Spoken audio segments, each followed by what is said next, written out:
નમસ્કાર મિત્રો, અથર્વ સ્ટડીમાં તમારું સ્વાગત છે. મારું નામ છે પ્રિતેશ પરમાર. આજે આપણે જોવાના છે વિભાજ્યતાની ચાવીઓ.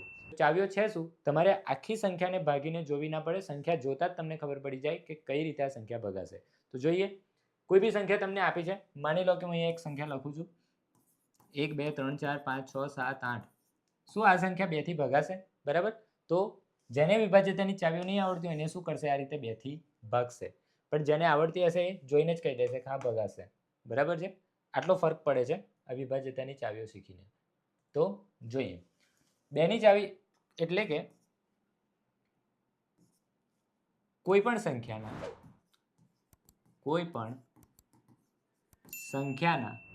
સંખ્યાનો એકમનો અંક, કોઈ પણ સંખ્યાનો એકમનો અંક કયો હોય? 2 4 6 8 કે 0. આ સંખ્યા યાદ રાખજો, 24 6 80. 24 6 80. આ 4 5 3 ને 2 5 અંક હોય તો એ સંખ્યાને તમે 2 થી ભાગી શકશો. તમે જોઈ શકો છો અહીંયા એકમનો અંક કયો છે? 8. શું 8 2 થી ભગાય?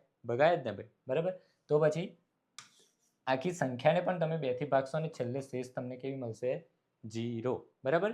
તો આ રીતે તમે આપણે નાની સંખ્યાને તમને અહીંયા જસ્ટ એક્ઝામ્પલ બતાવી દઉં કે એક્ઝામ્પલ તરીકે માની લો કે 12 6 8. બરાબર. આ એક સંખ્યા છે. શું આ 2 થી ભગાશે? તો તમે આખી 2 થી ભાગવા જ્યાં કરતા તમને છેલ્લો અંક જોશો તો તમને આઈડિયા આવી જશે કે હા 2 થી ભગાશે.